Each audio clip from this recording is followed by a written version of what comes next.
सभी व्यूअर्स को मेरा नमस्कार। आज की इस वीडियो में मैं आप लोगों से बात करने के लिए आया हूं जो अभी एक वैकेंसी आई है Delhi police head constable minister. उसके बारे में complete study plan, complete strategy और कंप्लीट बुक लिस्ट की बात करेंगे कि कैसे आप लोग जो अभी 3 से 4 महीने आप लोगों के पास है कैसे आप उसको बेस्ट यूटिलाइज कर सकते हो, और अगर आप मेहनत करोगे तो कैसे आप अपनी जो आपकी ड्रीम पोस्ट है आप उस पोस्ट को पा सकते हो और आप इस एग्जाम को क्लियर कर सकते हो। तो इस वीडियो को पूरा एंड तक देखना। ये वीडियो आप लोगों के लिए बहुत हेल्पफुल होने वाली है। इसमें हम पूरी स्टडी प्लान की हम कैसे पढ़ना चाहिए, कैसे प्रोसीड करना चाहिए, क्या स्ट्रेटजी रखनी चाहिए, किन बुक्स को फॉलो करना चाहिए, हर चीज के बारे में बात करूंगा। जितनी मेरी समझ है मैं अपनी समझ के हिसाब से आप लोगों को बेस्ट बताने की कोशिश करूंगा। बाकी मानना ना मानना आप लोगों के ऊपर है, लेकिन मैं फिर भी ये सजेस्ट करूंगा कि जो लोग भी इस एग्जाम की तैयारी कर रहे हैं वो इस वीडियो को एंड तक जरूर देखें। सबसे पहले तो आप लोगों को इसका एग्जाम पैटर्न पता होना बहुत जरूरी है, क्योंकि जब तक आपको किसी भी पेपर का एग्जाम पैटर्न नहीं पता तब तक आप उसकी तैयारी नहीं कर सकते। तो आप किसी भी, सिर्फ इसी के लिए नहीं, आप किसी भी पेपर की कभी भी तैयारी करें जिंदगी में तो सबसे पहले आप उसका एग्जाम पैटर्न अच्छे से जान लें, उसके बाद ही उसकी तैयारी करना शुरू करें। तो एग्जाम पैटर्न के लिए और जो एक नोटिफिकेशन आई थी उसकी कंप्लीट डिटेल्स देने के लिए मेरे फादर ने एक वीडियो बनाई थी। जिन लोगों ने अब तक वो वीडियो नहीं देखी आप लोग जाकर उस वीडियो को जरूर देखें, क्योंकि उसको देखने के बाद ही आप स्टडी प्लान और स्ट्रेटजी डिस्कस कर पाएंगे। इस एग्जाम की जो एक्सपेक्टेड डेट है वो सितंबर है। तो हम ये मान करके चलेंगे कि आपको लगभग 3 से 4 महीने इस एग्जाम की तैयारी करने के लिए और इस एग्जाम को क्लियर करने के लिए। तो मैं बिल्कुल ये मानकर चलूंगा कि जो लोग बिगिनर्स हैं, जिन लोगों को कुछ भी नहीं पता, मैं उस हिसाब से आपको तैयारी का बताऊंगा और कुछ पोर्शन उस हिसाब से बता दूंगा जो लोग ऑलरेडी एसएससी की तैयारी कर रहे हैं। यानी कि मैं दोनों चीजें साथ लेकर चलूंगा, एक जो बिल्कुल बिगिनर्स हैं और एक जो ऑलरेडी तैयारी कर रहे हैं, उन दोनों के लिए ये वीडियो हेल्पफुल रहने वाली है। तो अगर आप बिगिनर्स भी हैं तो घबराने की कोई दिक्कत नहीं, आप आराम से 3-4 महीने में अगर मेहनत करेंगे तो आप आराम से इस एग्जाम को निकाल सकते हैं और सिलेक्शन पा सकते हैं। आपको इस एग्जाम की जॉब प्रोफाइल के बारे में बताऊंगा, सैलरी के बारे में बताऊंगा, मतलब थोड़ा बहुत बेसिक आइडिया हर चीज का दे दूंगा आपको। मेन फोकस तो अपनी स्टडी प्लान और स्ट्रेटजी पर ही रहेगा और बुक लिस्ट पर रहेगा कि किस बुक लिस्ट को आपको फॉलो करना चाहिए। कुछ लोगों के मन में डाउट आ रहा होगा कि दिल्ली पुलिस हेड कांस्टेबल तो सुना था, Delhi police head constable ministerial क्या है? तो मैं आप लोगों को बता दूं कि जो कांस्टेबल, हेड कांस्टेबल जो ये पोस्ट होती है दो तरीके की होती है, एक होती है एग्जीक्यूटिव और एक होती है मिनिस्टेरियल। एग्जीक्यूटिव तो वो होती है जिन लोगों से आप लोगों को हमेशा कुछ ना कुछ काम, मतलब आप जब बाहर रहेंगे तो कभी ना कभी पुलिस से पाला पड़ता ही है, कभी चालान कट गया, कभी कुछ हो गया। तो जो लोग आपको बाहर थानों में दिखते हैं या बाहर ऐसी जगह दिखते हैं वो होते हैं एग्जीक्यूटिव। और जो मिनिस्टेरियल होते हैं वो होते हैं उनके मोस्टली ऑफिस, मतलब ऑफिस का काम रहता है उन लोगों का मोस्टली। तो सबसे बढ़िया बात तो ये है कि आप पुलिस की नौकरी कर रहे हो और पुलिस की नौकरी के साथ साथ आपके ऊपर वर्कलोड बहुत ज्यादा नहीं है, क्योंकि जो एग्जीक्यूटिव लाइन में होते हैं उनके ऊपर वर्कलोड काफी रहता है, काम काफी रहता है, फील्ड जॉब रहती है। इसमें क्या है, आपकी पुलिस की नौकरी है, यूनिफॉर्म पोस्ट है, आप दिल्ली पुलिस में होंगे, Delhi police head constable ministerial में होंगे आप, लेकिन उसके साथ साथ आपके पास ऑफिस वर्क रहेगा। आपके जो टाइमिंग्स रहेंगे वो कम रहेंगे उनके कंपैरिजन में। आपके पास, आपको छुट्टियां मिलेंगी, आपका सैटरडे संडे ऑफ रहेगा, सैलरी आपकी अच्छी रहेगी और मेन ये है कि वर्कलोड बहुत ज्यादा नहीं रहेगा और फील्ड में बहुत ज्यादा आपको नहीं जाना होगा। मेन आपका जो काम रहेगा वो आपको ऑफिस वर्क ही रहेगा। इस जॉब में जो आपकी सैलरी रहेगी वो अप्रॉक्सीमेटली जो आपकी बेसिक पे रहेगी वो 25,500 के आसपास आपकी बेसिक पे होगी, और जो आपकी ग्रॉस बनेगी वो लगभग 42,500 के आसपास आपकी ग्रॉस बन जाएगी। यानी कि कुल मिलाकर ये जॉब आप लोगों के लिए बहुत अच्छी है। तो जो लोग भी इसकी तैयारी कर रहे हैं उनके लिए बहुत बढ़िया चीज है, बहुत अच्छी अपॉर्चुनिटी है। इस बार वैकेंसीज भी काफी है, तो अगर आप लोग तैयारी करेंगे और मेहनत करेंगे तो आपका सिलेक्शन जरूर हो सकता है। तो अब हम बात करते हैं मेन जिसके लिए हमने वीडियो बनाई है, स्ट्रेटजी और बुक लिस्ट के बारे में। तो भाई हम स्टेप बाय स्टेप चलेंगे, जितने भी इसके लेवल्स हैं एग्जाम्स के, जो इसका एग्जाम पैटर्न है, हम फर्स्ट लेवल से लेकर के एंड तक सारे लेवल्स की बात करेंगे और उसके बाद बात करेंगे कि इसकी बुक लिस्ट क्या होनी चाहिए और क्या स्ट्रेटजी आप लोगों को अपनानी चाहिए। इस एग्जाम की अगर पहले स्टेप की बात करें, यानी कि जो पहला पड़ाव है वो है आपका कंप्यूटर बेस्ड एमसीक्यू टेस्ट होगा, मतलब कंप्यूटर में होगा वो test, pen and paper mode नहीं होगा। इसमें आपके 100 सवाल आएंगे, टोटल आपके 5 पोर्शन होंगे, 100 सवाल होंगे और 100 ही नंबर का पेपर होगा। मैथ्स, जीके, इंग्लिश, रीजनिंग और कंप्यूटर। एसएससी के ऑलमोस्ट सारे पेपर में मैथ्स, जीके, रीजनिंग, इंग्लिश, ये 4 चीजें तो आती ही हैं, इसमें कंप्यूटर एडिशनल आ रहा है आपका। तो जो जीके और मैथ्स है वो 20-20 सवाल आएंगे दोनों में, और दोनों 20-20 मार्क्स के होंगे, यानी कि हर सवाल 1 नंबर का होगा। जो रीजनिंग और इंग्लिश है उसमें 25-25 सवाल आएंगे और वही 1 नंबर का सवाल होगा, यानी कि 25-25 मार्क्स के दोनों पोर्शन होंगे। और जो कंप्यूटर है उसमें 10 सवाल आएंगे और हर सवाल 1 नंबर का होगा, यानी कि 10 नंबर का कंप्यूटर। टोटल हो गया आपके 100 सवाल और 100 ही मार्क्स। एक इसमें चीज जो थोड़ी सी डिफरेंट देखने को मिली है वो है नेगेटिव मार्किंग, जो इसमें है वो 0.5 मार्क्स कटेगी, यानी कि आपका 1 नंबर का सवाल है तो आपका आधा नंबर नेगेटिव मार्किंग कट जाएगा। मोस्टली एसएससी के जितने भी पेपर होते हैं, चाहे वो सीजीएल हो चाहे वो सीएचएसएल हो, मोस्टली उनमें जो नेगेटिव मार्किंग होती है 1/4 होती है, यानी कि अगर 2 नंबर का सवाल होता है तो आधा नंबर कटता है, या मतलब 1 नंबर का सवाल होगा तो 0.25 कटता है नेगेटिव मार्किंग में। एग्जाम का लेवल थोड़ा सा इजी रहेगा, थोड़ा सा लो रहेगा अगर हम सीएचएसएल और सीजीएल से कंपेयर करें। जो लोग ऑलरेडी एसएससी के किसी भी पेपर की तैयारी कर रहे हैं, चाहे वो सीएचएसएल की कर रहे हो, सीजीएल की कर रहे हो, सीपीओ की कर रहे हो उन लोगों को ज्यादा लोड लेने की जरूरत नहीं है, क्योंकि बाकी 4 पोर्शन तो आप ऑलरेडी पढ़ ही रही हो, वही सेम स्ट्रेटेजी आपकी रहेगी। आपको सिर्फ पढ़ना है कंप्यूटर, और कंप्यूटर इसमें 10 नंबर का आ रहा है, और वो जो 10 नंबर का कंप्यूटर आ रहा है उसमें भी बेसिक्स आएगा, मतलब मोस्टली जो है फंडामेंटल्स और बेसिक्स के बारे में पूछा जाएगा। और ज्यादा जो मुझे लगता है कि वर्ड, एक्सेल और वेब ब्राउजर वगैरह इन चीजों पर थोड़ा सा ज्यादा ध्यान दिया जाएगा, तो इन चीजों को आप थोड़ा अच्छे से पढ़ लें। जो लोग बिल्कुल बिगिनर्स हैं, जो लोग तैयारी नहीं कर रहे अभी तक, जिनको तैयारी शुरू करनी है, आप बात करते हैं उनके लिए, उनको 3 से 4 महीने में कैसे इस एग्जाम को क्रैक करना है, क्या उनको अपनाना चाहिए, क्या करें तो इस एग्जाम को क्रैक करने के चांसेस बहुत ज्यादा बढ़ जाएंगे। तो देखो, सबसे पहले तो आप ये चीज समझ लो कि इसमें जितने भी पोर्शन आ रहे हैं, जीके, मैथ्स, रीजनिंग, इंग्लिश, ये ऑलमोस्ट सारे इक्वल मार्क्स के आ रहे हैं। कोई 20 नंबर की है, कोई 25 नंबर की है। तो आप ये मत सोचना कि ये ज्यादा इंपॉर्टेंट है, कम इंपॉर्टेंट है। कई बार लोग बोलते हैं कि इसमें ये चीज कम इंपॉर्टेंट है, ये चीज ज्यादा इंपॉर्टेंट है। इस चीज को मैं बिल्कुल गलत मानता हूं। मेरे हिसाब से हर चीज इक्वली इंपॉर्टेंट है, क्योंकि हर चीज लगभग उतना ही मार्क्स की आ रही है। यही अगर सीपीओ या सीजीएल की बात करें तो सीपीओ में क्या होता है, मेंस में मैथ्स नहीं आती, सिर्फ इंग्लिश आती है। सीजीएल में मेंस में मैथ्स और इंग्लिश आती है, जीके रीजनिंग नहीं आती। तो वहां पर आप फिर भी कुछ ना कुछ कह सकते हो कि ये कम इंपॉर्टेंट है, ज्यादा इंपॉर्टेंट है। यहाँ पर आप नहीं कह सकते, यहाँ पर हर चीज आपकी इक्वल इंपॉर्टेंट है, क्योंकि क्या 20 नंबर और क्या 25 नंबर, तो आपको हर चीज पर ध्यान रखना है और हर चीज पर फोकस करना है। तो अब हम बात करेंगे बुक लिस्ट के बारे में, और बुक लिस्ट के साथ साथ एक और बहुत जरूरी चीज है, वो है मॉक टेस्ट। आपको बुक लिस्ट से पढ़ना तो है ही, मतलब आपको जो बुक्स बताएंगे और जो आपको बुक्स, मतलब मैं तो बताऊंगा, आपको भी जो ठीक लगे आप देख लेना, लेकिन उससे भी जरूरी होता है मॉक टेस्ट। किसी भी एग्जाम को अगर आपको क्रैक करना है तो मॉक टेस्ट बहुत जरूरी है। ऐसे ही यहाँ पर भी आपका मॉक टेस्ट बहुत जरूरी है। तो आपको इसमें सॉल्व पेपर्स, आपको कोशिश करनी है कि आप प्रीवियस ईयर पर ज्यादा फोकस करें। जो प्रीवियस ईयर कांस्टेबल के, हेड कांस्टेबल के जो एग्जाम्स होते हैं उन पर फोकस रखें, तो उनका लेवल रहता है। प्लस जो सॉल्व पेपर आते हैं वो फोकस रखें। तो जो मतलब कुछ जो मेरे नोन हैं जो तैयारी कर रहे हैं, उन सबसे मैंने बात करी, और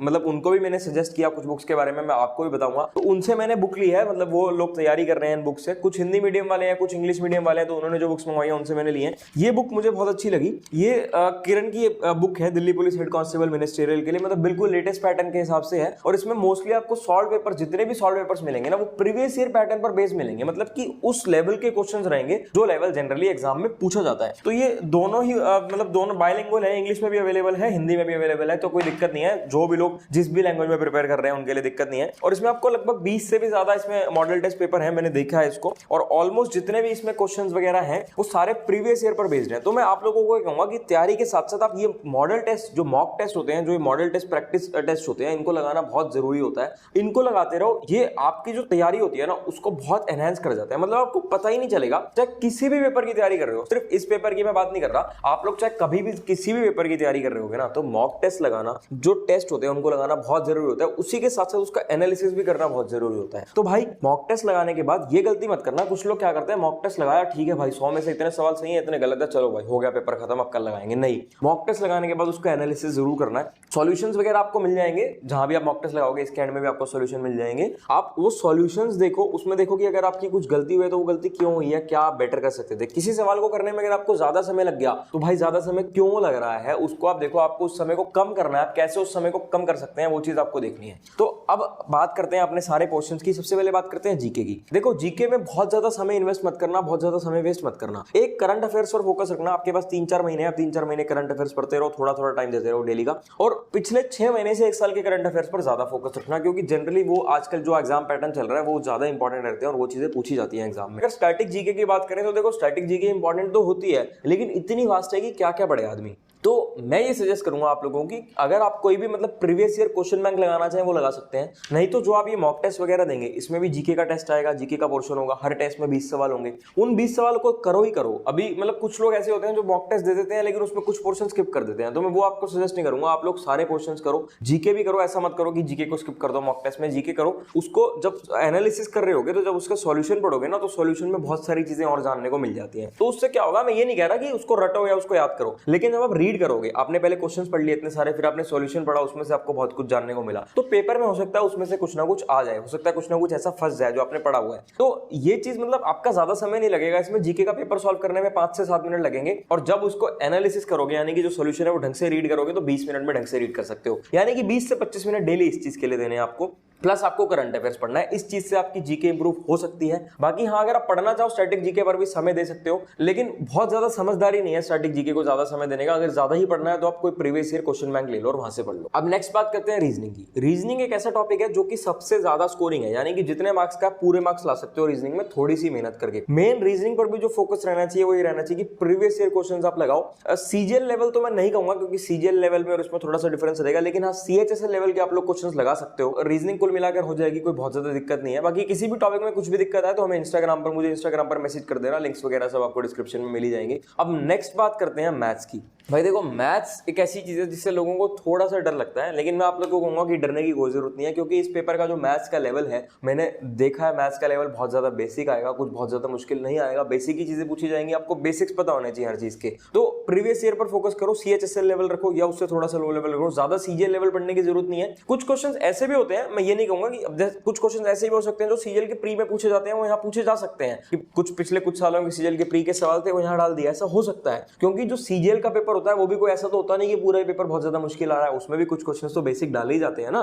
तो ऐसा हो सकता है कि कुछ क्वेश्चन उस लेवल के हो, क्योंकि कुछ लोग कहेंगे कि भाई सेम लेवल है, लेकिन हाँ, उससे बेसिक रहने के ज्यादा चांसेस हैं और इजी आएगा। अब नेक्स्ट बात करते हैं इंग्लिश की। देखो, इंग्लिश में आपकी हर चीज इंपॉर्टेंट है, ग्रामर भी इंपॉर्टेंट है, वोकैब भी इंपॉर्टेंट है, कॉम्प्रिहेंशन, हर चीज इंपॉर्टेंट है। तो कुछ तो आपको थोड़ा सा रीडिंग अगर आप हैबिट बना सके, उस चीज से आपको बहुत इंप्रूवमेंट मिलेगी। कोई ऐसी ऐप डाल लो फोन में जिससे आप न्यूज भी पढ़ लोगे, मतलब न्यूज की कोई ऐप डाल लो, उससे क्या होगा कि आप करंट अफेयर्स भी तैयारी हो जाएगी, रीडिंग की हैबिट होगी, इंग्लिश भी तैयारी हो जाएगी, वोकैब भी तैयारी हो जाएगी। बाकी आप हमारी वोकैब की प्लेलिस्ट देखना, उससे आपको बहुत हेल्प मिलेगी। इंग्लिश की जो हमारी प्लेलिस्ट आप देखोगे उससे आपको काफी हेल्प मिल जाएगी। और इसमें भी मतलब जहां तक मुझे लगता है कि प्रीवियस ईयर से बाहर कुछ ज्यादा आएगा नहीं वोकैब में, क्योंकि इनको बेसिक लेवल रखना है। फिर भी आप एक बेसिक ग्रामर की कोई बुक ले लो, और मतलब बहुत ज्यादा हाई लेवल पढ़ने की जरूरत नहीं है। वैसे तो ग्रामर सेम ही रहती है, ऐसा कुछ नहीं होता कि हाई लेवल है, इजी लेवल है। चाहे आप CGL उठा लो, चाहे CHSL उठा लो, CP उठा लो, ग्रामर जो है ग्रामर तो वही रहनी है। लेकिन वही है कि मतलब पेपर बहुत ज्यादा मुश्किल नहीं आएगा, पेपर जो बेसिक रूल्स होते हैं उन पर ही बेस्ड आएगा। तो आप किसी बुक से पढ़ सकते हैं, आप नीतू सिंह मैम की बुक से पढ़ना चाहे नीतू सिंह मैम की बुक से पढ़ सकते हैं, बहुत अच्छी बुक है। लेकिन एक चीज है कि वो CGL और CPO के लिए ज्यादा हेल्पफुल है इंग्लिश के लिए। लेकिन अगर यहाँ बात करें तो यहाँ थोड़ा सा वो आपको वास्ट हो जाएगा। तो आप एक बार रीडिंग मारना, अगर आपके पास समय हो आप रीडिंग मारना चाहो तो मार लेना, नहीं तो आप कोई और जो भी आपको लगे कि भाई इसमें ब्रीफ दे रखा है आप वहां से पढ़ लेना। और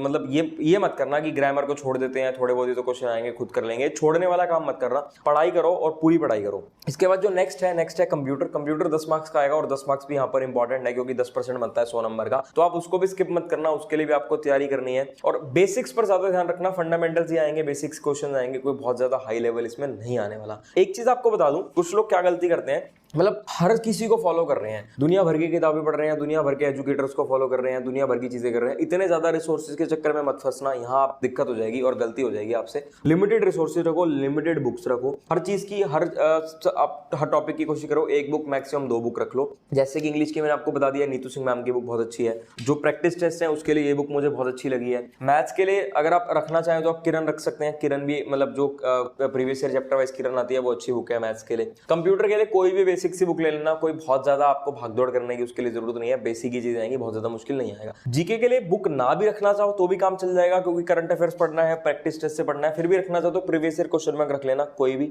और रीजनिंग के लिए बुक रखने की कोई ऐसी जरूरत है नहीं, आपके जो प्रीवियस ईयर क्वेश्चन बैंक है, प्रीवियस ईयर जो भी आपके मॉक टेस्ट वगैरह होते हैं, जैसे प्रीवियस ईयर इसमें टेस्ट दे रखे हैं, उससे आपकी सोल्यूशन हो जाएगा। ये पहला पड़ाव था, यानी कि Delhi police head constable ministerial अगर आपको लगना है तो ये पहला स्टेप था। इसके बाद नेक्स्ट स्टेप की बात करेंगे, लेकिन उससे पहले आप लोगों को एक चीज बता देता हूं कि आप SSC की किसी भी एग्जाम की तैयारी कर रहे हो तो सबसे जरूरी कंसिस्टेंसी है। तो आपके पास ये 3 से 4 महीने हैं, 3-4 महीनों को आपको वेस्ट नहीं करना। आपको एक दिन क्या 1 घंटा भी वेस्ट नहीं करना, आप जितना पढ़ सकते हो उतना पढ़ते रहो, क्योंकि कम समय है। मतलब मैं ये सजेस्ट करूंगा कि अगर आप लोग खाली हैं और आपके पास समय है, जो लोग जॉब कर रहे हैं, जॉब के साथ साथ कर रहे हैं, उनकी अलग बात है, लेकिन अगर आप खाली हैं, आपके पास समय है, तो मिनिमम 6-7 घंटे तो आप निकाल लो। 6-7 घंटे निकालोगे, मेहनत करोगे तो सिलेक्शन आपका हो जाएगा, बहुत हाई चांसेस है कि आपका सिलेक्शन हो जाएगा। तो भाई वही है कि मेहनत करते रहो, 3-4 महीने है, 3-4 महीने मेहनत करोगे, जॉब लग जाएगी, अच्छी जॉब लग जाएगी। और उसके बाद ये नहीं है कि आपको यहीं रुक जाना है, आप कोशिश करते रहना और आगे बढ़ने का, और अच्छे एग्जाम देते रहना। तो जो अगला लेवल है वो physical endurance and measurement test है। तो जिन लोगों ने अब तक मेरे फादर वाली वीडियो नहीं देखी है वो लोग जाकर देख लो, उसमें आपको सारा पता चल जाएगा कि क्या क्या आपको फिजिकल टेस्ट होगा, मतलब क्या क्या चीजें होंगी उसमें और क्या क्या रिक्वायरमेंट्स हैं, वो सब चीजें पता चल जाएंगी। वो आप लोगों को जाननी बहुत जरूरी है। तो इसके लिए क्या है कि बेसिक फिटनेस आप लोगों को रखनी है। तो 3-4 महीने में भी, वैसे तो जो लोग ऑलरेडी फिट है उनके लिए बहुत अच्छी बात है, जो नहीं है या जो मतलब जिनको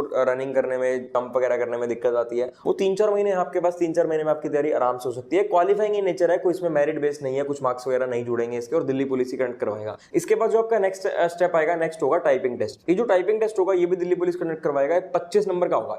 इसके मार्क्स जुड़ेंगे, यानी कि 100 नंबर का आपका पहला पेपर था, या अगला पेपर आपका 25 नंबर का, टोटल आपके 125 नंबर है। इस 125 नंबर से आपकी मेरिट बनेगी और उस हिसाब से आपको जॉब मिलेगी। टाइपिंग टेस्ट भी भाई बहुत बेसिक होता है, कोई बहुत ज्यादा स्पीड नहीं चाहिए होती, ढंग से तैयारी कर लोगे ना तो 1 महीने में भी आप वहां तक पहुंच सकते हो। लेकिन फिर भी मैं सजेस्ट करूंगा कि आखिरी के दिनों तक मत छोड़ना आप इसको, आप लोग करते रहो तैयारी। और टाइपिंग टाइपिंग टेस्ट दिन का थोड़ा बहुत 15-20 मिनट निकालते रहो, आपकी तैयारी आराम से हो जाएगी। इसके बाद जो नेक्स्ट स्टेप आएगा वो नेक्स्ट स्टेप आपका बेसिक सा कंप्यूटर टेस्ट होता है, उसमें कंप्यूटर फॉर्मेटिंग वगैरह होती है और मतलब ईजी होता है भाई, एक्सेल वर्ड पावर पॉइंट ये सब चीजें आती है, इनकी फॉर्मेटिंग करनी होती है। क्वालिफाइंग इन नेचर होता है, दिल्ली पुलिस ही कंडक्ट करवाती है, मेरिट नहीं होते, कुछ मार्क्स वगैरह नहीं जुड़ते, बस आपको पास करना होता है। इसके बाद आपका मेडिकल होगा, उसके बाद आपका डीवी यानी कि डॉक्यूमेंट वेरिफिकेशन होगा और उसके बाद आपका फाइनल रिजल्ट आ जाएगा। और जो लोग वहां रिजल्ट तक पहुंच के नौकरी पा लेंगे उन लोगों के लिए वो मतलब बहुत ही मजेदार दिन होगा। तो आप लोग उस दिन के बारे में सोचो कि भाई जब नौकरी मिल जाएगी तो हम भी कितने खुश होंगे और हमसे ज्यादा हमारे पेरेंट्स कितने खुश होंगे। और मेहनत करते रहो, बिल्कुल भी घबराओ मत, तैयारी में लगे रहो। कुछ भी दिक्कत हो हमसे पूछ लेना, हम कोशिश करेंगे कि हमेशा आप लोगों को जवाब दें, हमेशा आप लोगों के लिए हाजिर रहें। ठीक है भाई, फिर मिलेंगे आपसे अगली वीडियो में।